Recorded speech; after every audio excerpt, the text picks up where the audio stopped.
In a hole in the ground there lived two hobbits. These hobbits spent their days doing as hobbits do and enjoying all the finer things life had to offer them. And it was good for a while, but all of a sudden things started to go bad. The sky wasn't as blue, and the land seemed to shy away from beyond the hill. Unorthodoxly curious were these two hobbits, for they ventured outside their shire in search of what was causing such troubling changes to their home. It didn't take them long to figure out what was behind all of this. A mysterious castle surrounded by dark magic appeared. The hobbits realized that in order to break this curse, they would have to destroy the castle's defenses.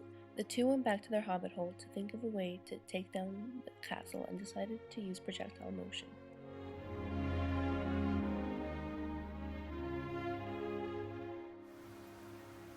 Projectiles that can save your life in a battle. They are arrows, they are spears. Now, with projectiles, only the angle matters when it comes to distance though. Well, x velocity as well. And you can use the formula vi squared over g times sine 2 theta to figure out how far it will go. So, let's see here. Hobbits run.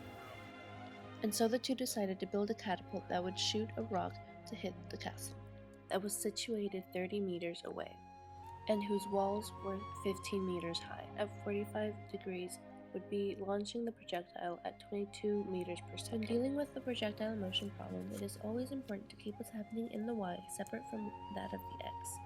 Velocity is a vector quantity, so it is made of both an x and a y component. The question that faces us now is whether the projectile will hit the wall given these measurements.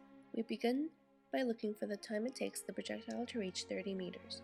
First, we must find the x component of the given velocity by using velocity x is equal to the initial velocity times the cosine of theta.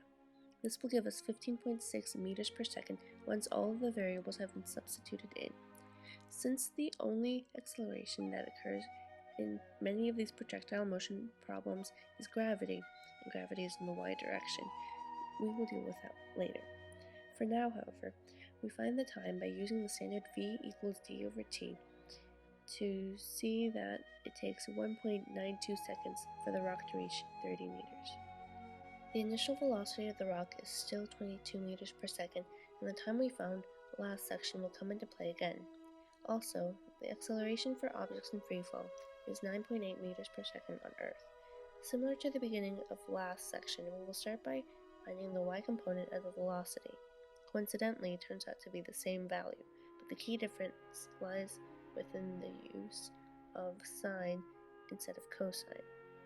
Now we use the equation y equals initial y position plus the velocity multiplied by time added to the product of 1/2 times negative 9.8 meters per second squared times time squared. Since we're assuming the rock will be catapulted from the ground where y equals 0, that term cancels out. Following that, it's a very by the numbers math problem. And by the end of it, the result is 11.9 meters, which means that at 30 meters, the projectile will indeed hit the castle wall.